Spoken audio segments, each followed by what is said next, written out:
ठीक है, चलो अपन बात करते हैं हाइड्रोजन के बारे में। हम्म। तो तुम्हें ये पता होगा कि हाइड्रोजन की जो प्रॉपर्टीज हैं वो किससे मैच करती हैं?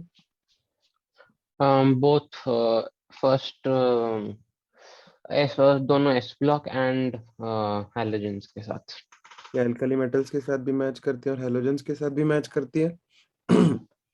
हालांकि अपन पीरियोडिक टेबल में ऐसे देख लेते हैं कि वो फर्स्ट ग्रुप में रखा हुआ है अल्कली मेटल्स के साथ, पर उसकी हम्म। एक्चुअल पोजीशन वो नहीं है। हम्म।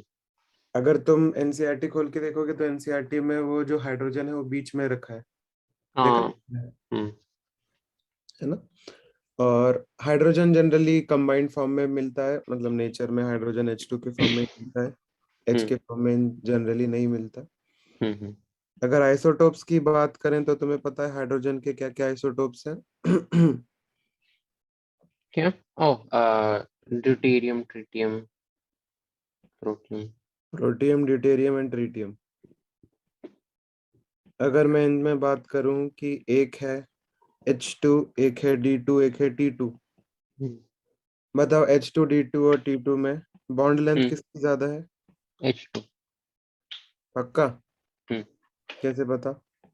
बिकॉज T2 सबसे ज्यादा मोटा है, तो फिर वो सबसे ज्यादा फोर्स ऑफ अट्रैक्शन ज्यादा है इसमें, एंड बॉन्ड स्ट्रेंथ उसमें सबसे ज्यादा है। तो अगर बॉन्ड एनर्जी की बात करें तो बॉन्ड एनर्जी क्या T2 को। होगी? T2 को तोड़ने में सबसे ज्यादा मेहनत लगेगी। तो अगर रिएक्टिविटी की बात करें तो सबसे ज्यादा रिएक्टिव कौन है? H2। H2। ठीक है, ये फैक्ट अपन ने हाइड्रोकार्बन में भी कर रखी है, अगर तुम्हें याद हो तो। एंड जीओसी में भी। जीओसी में भी।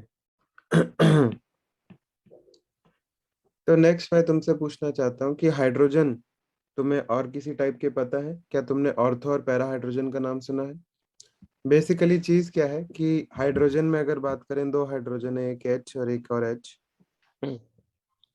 इसके पास भी एक प्रोटॉन है, इसके पास भी एक प्रोटॉन है ना? हम्म। तो अगर दोनों प्रोटॉन सेम डायरेक्शन में घूमते हैं, अगर दोनों हम्म। के दोनों क्लॉकवाइज घूम रहे हैं या दोनों के दोनों एंटी क्लॉकवाइज घूम रहे हैं, तो उसे अपन ऑर्थो हाइड्रोजन बोलेंगे। क्या हाइड्रोजन घूमने का मतलब? स्पिन। तुम्हें पता है ना, स्पिन या तो क्लॉकवाइज हो सकती है, एंटी क्लॉकवाइज हो सकती है। हाँ। तो अगर दोनों सेम साइड में स्पिन कर रहे हैं तो उसे अपन ऑर्थो बोलेंगे, अगर अपोजिट साइड में कर रहे हैं तो पैरा बोलेंगे। Okay. Right? Direction hmm. Of spinning. तो दो डायरेक्शंस हैं, हम्म। अगर सिमिलर डायरेक्शंस है तो ऑर्थो, और डिफरेंट डायरेक्शंस है तो पैरा। पैरा। अगर इनकी प्रॉपर्टीज के बारे में बात करें तो इनकी मेजरली जो केमिकल प्रॉपर्टीज हैं वो सिमिलर है ना? हम्म। क्योंकि जब H2 से रिएक्शन हो रही है तो हमें इतना ज्यादा फर्क नहीं पड़ता। Hmm. Chemical properties are similar for both. पर मैं अगर तुमसे पूछूं कि दोनों में से कौन ज्यादा स्टेबल है तो तुम क्या कहना चाहोगे? ऑर्थो। क्यों? बिकॉज अगर वो डिफरेंट डायरेक्शन में कर रहे हैं तो फिर वो सॉर्ट ऑफ रिपेल करेंगे एक दूसरे को। मतलब मैग्नेटिक मोमेंट कम हो जाएगा, है ना? बेसिकली रीजन वो है, एक ऑर्थो हाइड्रोजन और पैरा हाइड्रोजन में से ऑर्थो ज्यादा स्टेबल है क्योंकि दोनों सेम डायरेक्शन में स्पिन कर रहे हैं। अगर मैं बॉइलिंग पॉइंट की बात करूं, हम्म। स्पेसिफिक हीट की बात करूं और थर्मल कंडक्टिविटी की बात करूं, हम्म। तो ये दोनों के अलग अलग होते स्पेसिफिक हीट, ये तो हीट में नहीं आता। हैं। स्पेसिफिक हीट तो हीट का है हम्म। फिजिक्स में से। Heat, heat per unit mass. हाँ, इस तो इसमें अच्छा, इन दोनों में मैं कैसे कंपेयर करूँ? नहीं, दीज ऑल आर डिफरेंट। मैं बस ये कहना चाह रहा हूँ, अभी कंपेयर मत करो, बस ये जान रहा है कि दोनों में डिफरेंट है कि नहीं। ये पता होना जरूरी है किसका ज्यादा है किसका कम? नहीं, अभी वो अपने सिलेबस में नहीं है। तुम बस इतना समझ लो कि बॉइलिंग पॉइंट, स्पेसिफिक हीट और थर्मल कंडक्टिविटी तीनों के लिए, दोनों के लिए अलग अलग होती हम्म।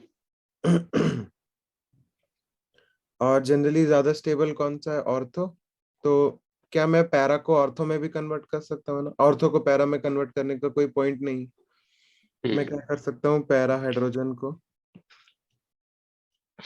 कन्वर्ट कर सकता हूँ इनटू ऑर्थो हाइड्रोजन। हम्म। और ये कैसे होगा? एटॉमिक हाइड्रोजन की मदद से, है ना। हम्म तो इसमें बहुत ज्यादा इसके सवाल नहीं पूछे जाते, बस इसमें ऑर्थो और पैरा में ही पूछे जाते हैं कि सेम डायरेक्शन है कि अपोजिट डायरेक्शन। हम्म